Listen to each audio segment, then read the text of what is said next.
Apocalypse 7h1 décrit un moment profond d'anticipation céleste. Après cela, je vis 4 anges qui se tenaient aux 4 coins de la terre, ils retenaient les 4 vents de la terre, afin qu'il ne soufflât point de vent sur la terre, ni sur la mer, ni sur aucun arbre. Pour saisir pleinement la signification de cette scène, nous devons nous pencher plus en profondeur sur ce que représentent ces 4 vents. Dans la Bible, les 4 vents ne sont pas de simples brises, mais de puissants symboles du jugement divin. Ce concept est éclairé dans Jérémie 49, 36, où Dieu déclare son intention de faire venir les 4 vents des 4 extrémités du ciel, sur Élam, dispersant son peuple jusqu'aux extrémités de la terre. Cette promesse révèle que les vents sont des agents du jugement de Dieu, balayant les restes de la défiance. Apocalypse 7 introduit un moment de suspense céleste, où l'univers semble retenir son souffle. Imaginez 4 anges majestueux positionnés à chaque coin de la terre, leurs mains puissantes saisissant fermement les vents. C'est comme si la nature elle-même était en pause, le vent cesse de souffler, la mer reste étrangement immobile et même les arbres restent immobiles. Cette immobilité dramatique signale un événement capital sur le point de se dérouler. Ces vents ne sont pas de douces brises d'été mais de puissantes forces de rétribution divine. La retenue de ces vents par les anges signifie une pause cruciale dans le drame qui se déroule, soulignant la gravité des événements à venir. Qu'est-ce qui pourrait être si monumental pour justifier un retard aussi profond dans l'ordre naturel? Ce moment de silence céleste n'est qu'un prélude à une révélation encore plus significative et percutante qui nous attend. La réponse à cette pause céleste émerge bientôt dans le récit qui se déroule. Entre un autre ange, descendant de l'Est, portant avec lui le sceau du Dieu vivant. Cet ange est chargé d'une mission sacrée, marquer le front des serviteurs de Dieu avec ce sceau divin. Cette marque n'est pas simplement symbolique, il représente une promesse profonde de protection, une assurance divine que ses élus resteront protégés au milieu des bouleversements à venir. Ce sceau n'est pas accordé à n'importe qui, il est réservé aux élus, les 144 000 individus tirés des tribus d'Israël.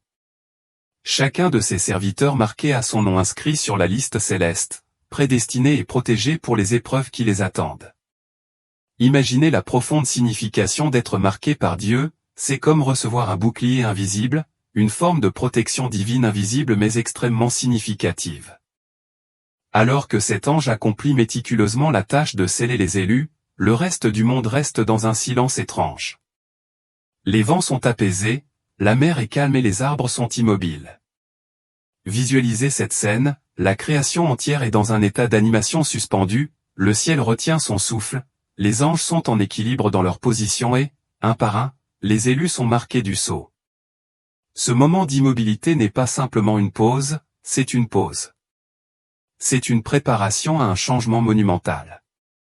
Les vents retenus symbolisent les calamités imminentes qui sont sur le point de se déchaîner sur la terre. Pourtant, avant que ces jugements ne soient prononcés, Dieu assure la protection de ses fidèles serviteurs. Cette juxtaposition de tension et de protection, de jugement et de miséricorde, est illustrée de manière vivante dans ce passage de l'Apocalypse. Il révèle la souveraineté de Dieu sur la création, son profond souci pour ses élus et la gravité de son jugement imminent. Les vents retenus servent de puissants rappels que malgré l'apparence d'un ordre naturel, une puissance divine plus grande orchestre le cours des événements. Même au milieu de la tourmente et du chaos imminent, le sceau du Dieu vivant se dresse comme un phare d'espoir et de sécurité.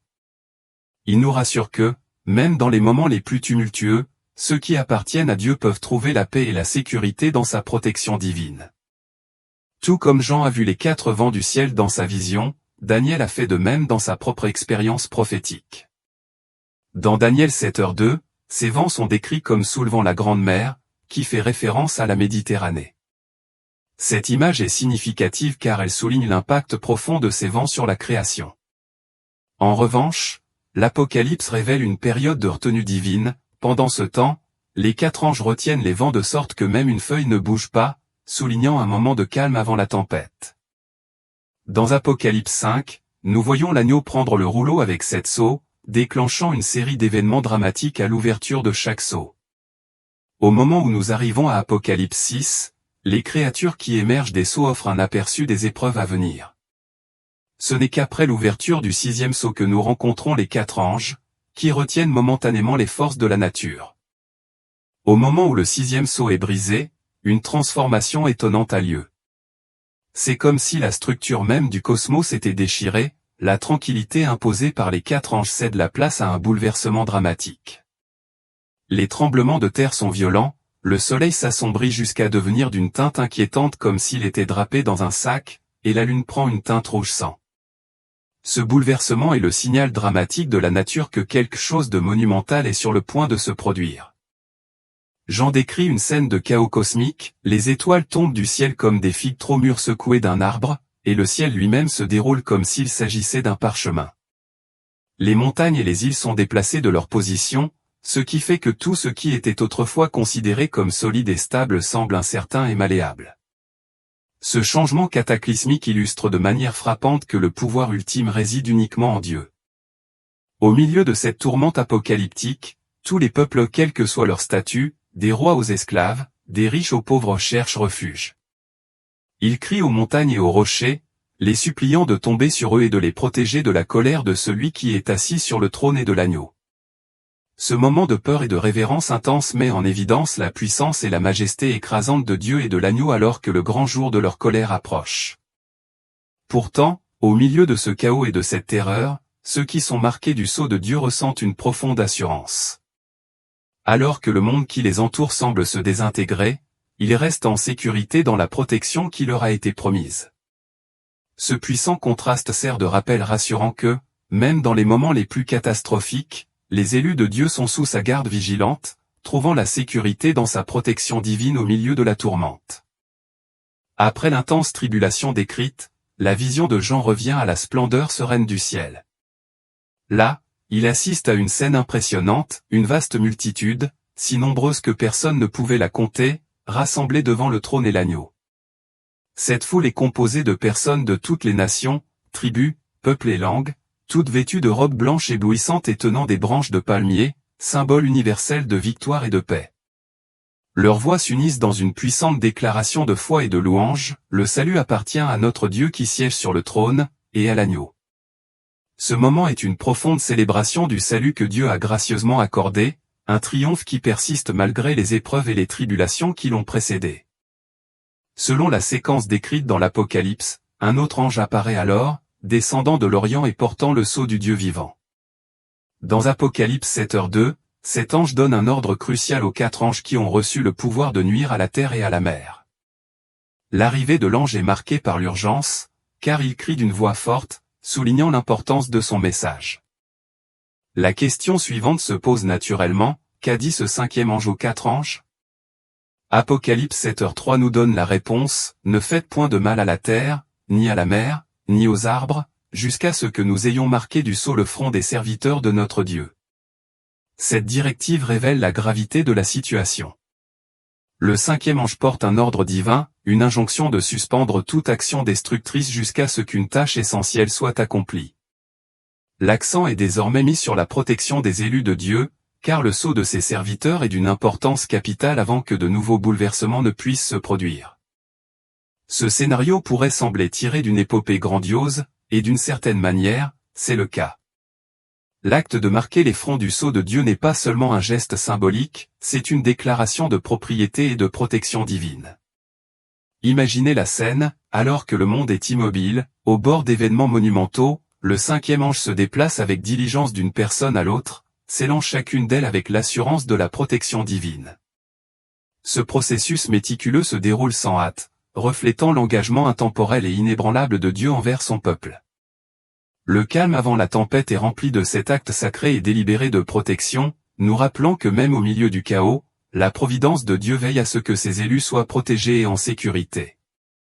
Les élus, marqués du sceau, sont les 144 000 sélectionnés parmi toutes les tribus d'Israël. Ce nombre n'est pas arbitraire, il représente un groupe méticuleusement choisi pour la protection divine. Avec ce sceau protecteur fermement en place, ces individus sont maintenant prêts à faire face aux événements qui se déroulent.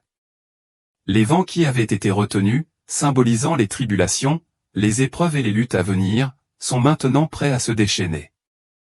Pourtant, malgré le chaos qui approche, les scellés restent calmes.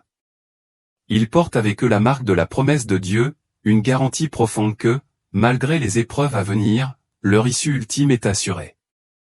Au milieu de la tourmente et du bouleversement, la paix ressentie par ceux qui sont marqués du sceau est unique et profonde. Alors que le monde extérieur est englouti dans la confusion et le chaos, ces individus se trouvent dans l'œil figuratif de la tempête, un lieu de calme et de sécurité. C'est comme si, au milieu de la tempête des tribulations, ils étaient à l'abri et en sécurité, sachant avec certitude qu'ils sont protégés par la grâce divine. Ce moment crucial révèle la mission de l'ange, conférer le sceau de Dieu à un groupe spécifique de personnes, les 144 000 des tribus d'Israël.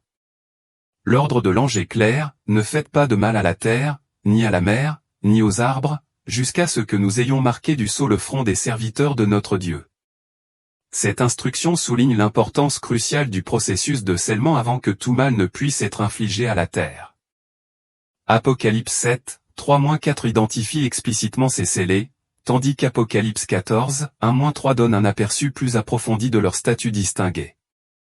Jean décrit une vision où il voit l'agneau debout sur le mont Sion avec les 144 000, chacun marqué du nom du Père sur son front.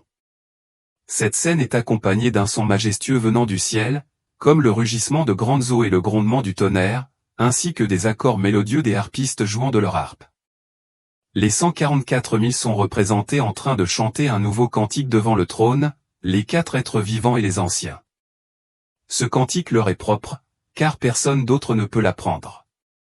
Cela signifie leur rédemption exclusive et la relation spéciale qu'ils entretiennent avec Dieu, mis à part dans leur fidélité et leur protection.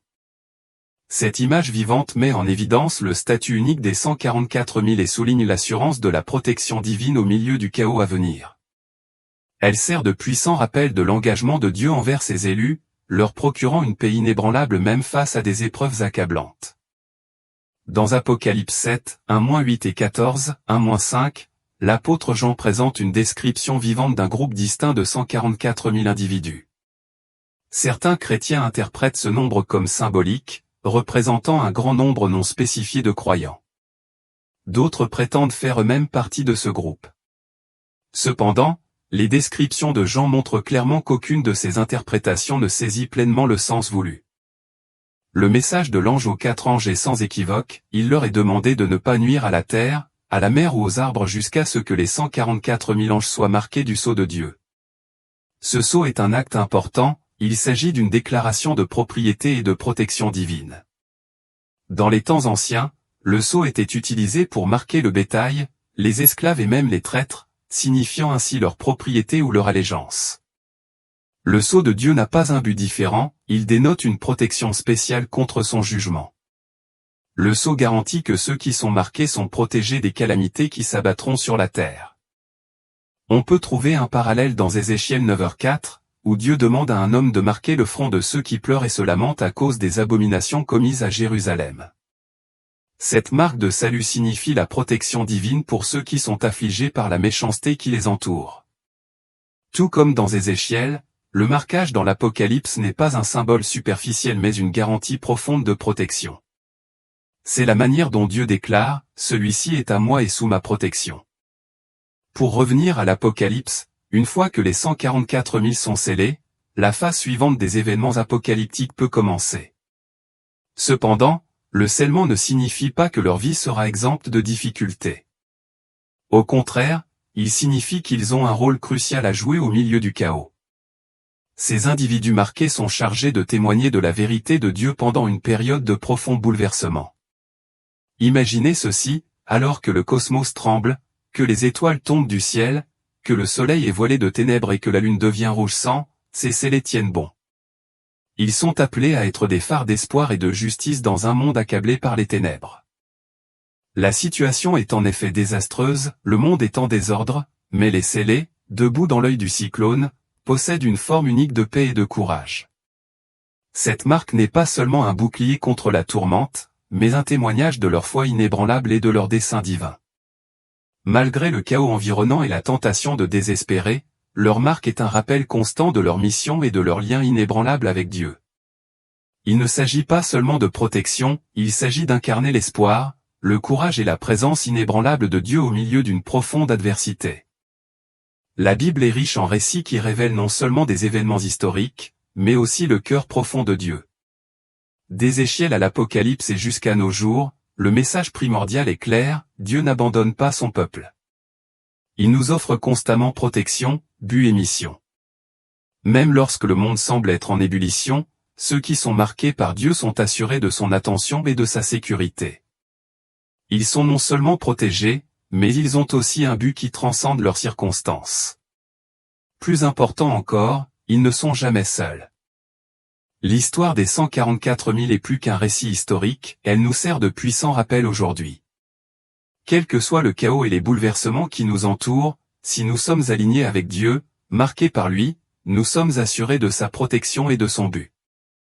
Cette marque divine signifie que nous sommes en sécurité, que nous avons reçu une mission et que nous sommes éternellement connectés à Dieu. Cette assurance fait toute la différence. À l'inverse, ceux qui n'ont pas cette marque sont confrontés à la dévastation. Le message de Dieu est un message de soin et de justice individuelle. Même lorsqu'il exerce le jugement sur le monde, il fait une distinction entre ceux qui abhorrent le péché et ceux qui recherchent la justice, entre ceux qui s'affligent de la corruption dans son sanctuaire et ceux qui se complaisent dans la méchanceté. Le sceau de Dieu sur le salut est un témoignage de sa miséricorde, garantissant que ses élus soient épargnés du jugement. Bien que cette marque puisse être invisible à l'œil humain, elle est claire et significative pour Dieu. Pour les croyants en Jésus-Christ, ce sceau est représenté par le Saint-Esprit. Comme l'écrit Paul dans Éphésiens 13-14, en lui vous aussi, après avoir entendu la parole de vérité, l'évangile de votre salut, et avoir cru en lui, vous avez été scellés du Saint-Esprit qui avait été promis, lequel est un gage de notre héritage pour la rédemption de ceux que Dieu s'est acquis, à la louange de sa gloire.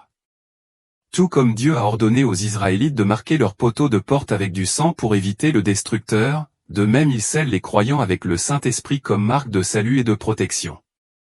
Dans l'Apocalypse, au milieu de la grande tribulation, le sceau sur le front signifie la délivrance des calamités imminentes. Pour ceux qui portent la marque salvatrice de la foi en Jésus-Christ, il n'y a rien à craindre de la colère divine. Cette assurance d'être marqué par Dieu offre un profond réconfort, rien ne peut les séparer de l'amour de Dieu en Jésus-Christ. Ainsi, le sceau divin n'est pas seulement un signe protecteur, mais une profonde assurance de la protection éternelle de Dieu et du lien indestructible avec son peuple.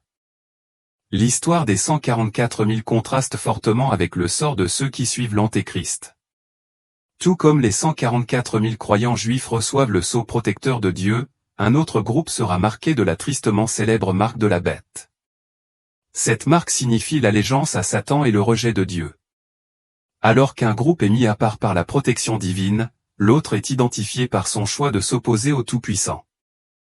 Apocalypse 7h4 précise clairement que les 144 000 sont des tribus d'Israël. J'entendis le nombre de ceux qui furent marqués du sceau, ils étaient 144 000 de toutes les tribus des enfants d'Israël.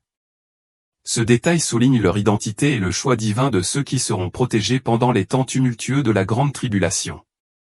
Le récit présente un choix brutal, un chemin mène à la protection divine et à l'accomplissement de la mission de Dieu, tandis que l'autre mène à la condamnation et à la séparation de la grâce de Dieu.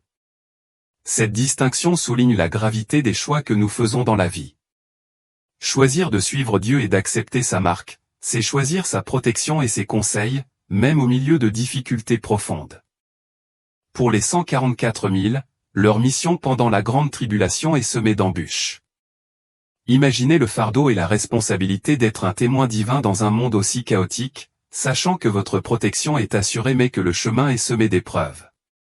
Pourtant, cette marque est une source de réconfort et d'assurance immense, sachant que peu importe le chaos extérieur, ils sont sous la protection du Tout-Puissant. En contraste frappant, la marque de la bête représente une réalité différente, celle de la condamnation et de la séparation d'avec Dieu. Cette marque symbolise un choix délibéré de rejeter la protection de Dieu et de suivre un chemin qui nous éloigne de lui. C'est un rappel qui donne à réfléchir sur les conséquences de nos choix. L'histoire sert de leçon puissante sur le poids de nos décisions. Choisir de suivre Dieu et d'accepter sa marque est plus qu'un simple signe, c'est un engagement à être sous sa protection et sa direction. Les 144 000 ont fait ce choix, conscients des difficultés que cela entraînerait, mais confiants dans le salut ultime qui vient d'être avec Dieu. Ce récit nous appelle à réfléchir à nos propres choix et à leurs implications éternelles, renforçant le fait que l'allégeance à Dieu est le seul chemin qui mène à la véritable sécurité et au salut. L'histoire des 144 000 est un profond rappel pour nous aujourd'hui, soulignant l'importance de nos choix dans la vie et de ceux que nous choisissons de suivre.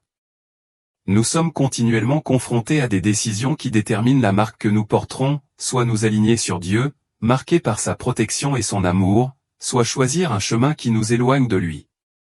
Cette décision est cruciale, et il n'y a pas de terrain neutre, le choix que nous faisons a des conséquences importantes.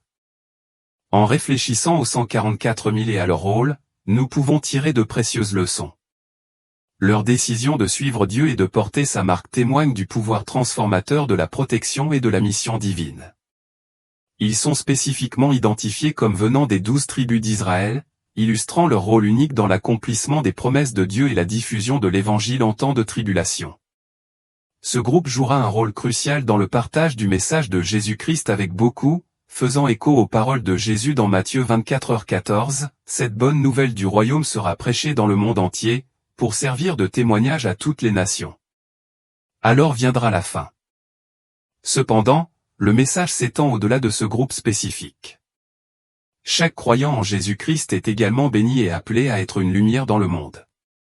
1 Pierre 2h9 déclare, « Vous, au contraire, vous êtes une race élue, un sacerdoce royal, une nation sainte, son peuple acquis, afin que vous annonciez les vertus de celui qui vous a appelé des ténèbres à son admirable lumière. » Ce verset souligne que si les 144 000 ont un rôle distinct, tous ceux qui suivent le Christ partagent le privilège et la responsabilité de proclamer sa bonté. Le rôle des 144 000 pendant la grande tribulation souligne leur place unique dans le plan de Dieu, mais il sert également d'invitation plus large à tous les croyants. Nous sommes tous invités à participer au royaume de Dieu, en reflétant le caractère et l'amour du Christ dans nos vies et en servant de témoins de sa grâce. L'invitation divine au salut et à la protection ne se limite pas aux 144 000, mais s'étend à tous ceux qui sont marqués par le Saint-Esprit. Ainsi, si les 144 000 ont un rôle spécifique et important à la fin des temps, leur histoire réaffirme également la portée universelle de l'invitation de Dieu. Chaque croyant est inclus dans la promesse du salut et de la protection par le sceau du Saint-Esprit. Cela souligne la profondeur et l'étendue de l'amour de Dieu pour l'humanité, affirmant que ses promesses et sa protection s'étendent à tous ceux qui sont fidèles, quel que soit leur rôle spécifique dans le déroulement des plans divins. Cette promesse offre à la fois un profond réconfort et un puissant appel à l'action pour les croyants. Elle les invite à incarner la lumière du Christ dans leur vie quotidienne, en attendant avec impatience le jour où les promesses de Dieu seront pleinement réalisées et où la création elle-même sera restaurée et réconciliée avec lui. L'histoire des 144 000 dans l'Apocalypse est plus qu'une simple description du jugement et de la protection divine, elle représente l'engagement inébranlable de Dieu envers son peuple, une expression tangible de son amour salvateur et un avant-goût de la justice finale qui enveloppera le monde entier. Ce récit encourage tous les croyants à rester fermes dans leur foi, à nourrir l'espoir et à persister à répandre l'Évangile, en sachant que leur identité est fermement enracinée en Christ. Ils sont marqués comme appartenant à Dieu, destinés à un but éternel qui transcende l'existence terrestre. L'assurance de la sécurité et du but en Christ n'implique pas une absence d'épreuve ou de tribulation. Au contraire, elle offre une perspective et une force éternelle qui transcendent les difficultés temporaires. Cette assurance divine ancre la foi des croyants dans la promesse de la rédemption ultime et de la restauration complète. L'existence des 144 000 est un rappel convaincant de la fidélité de Dieu à travers l'histoire et de sa capacité à préserver son peuple au milieu des circonstances les plus difficiles. Cette perspective favorise une vision du monde qui n'est pas dominée par la peur ou le désespoir, mais éclairée par la certitude de la victoire ultime de Dieu. Les croyants sont appelés à être des phares d'espoir et des agents d'amour dans un monde fracturé, mettant en valeur le pouvoir transformateur de l'Évangile à travers leurs actions et leur ministère. La présence des 144 000 souligne l'importance de rester fidèle et obéissant à Dieu, même face à l'adversité et à l'opposition. Elle témoigne du fait que Dieu accomplira ses desseins par l'intermédiaire de son peuple. De plus, ce récit met en évidence la continuité du plan rédempteur de Dieu à travers les âges. Depuis l'aube de la création jusqu'à l'apogée des temps, Dieu a travaillé avec diligence pour réparer la relation brisée entre lui et l'humanité. La mention spécifique d'Israël dans ce plan divin souligne la fidélité inébranlable de Dieu à ses promesses et à l'accomplissement des prophéties bibliques. En même temps, l'extension du salut et de la protection divine à tous ceux qui croient en Christ réaffirme la nature inclusive du royaume de Dieu, rassemblant des gens de toutes les nations, langues et tribus en une seule famille rachetée. Ainsi, le message de l'Apocalypse, tout en révélant des jugements et des tribulations à venir, est fondamentalement un message d'espoir et de rédemption. Elle nous invite à regarder au-delà des difficultés actuelles vers la certitude de la victoire du Christ et de la restauration ultime de toutes choses pour les croyants.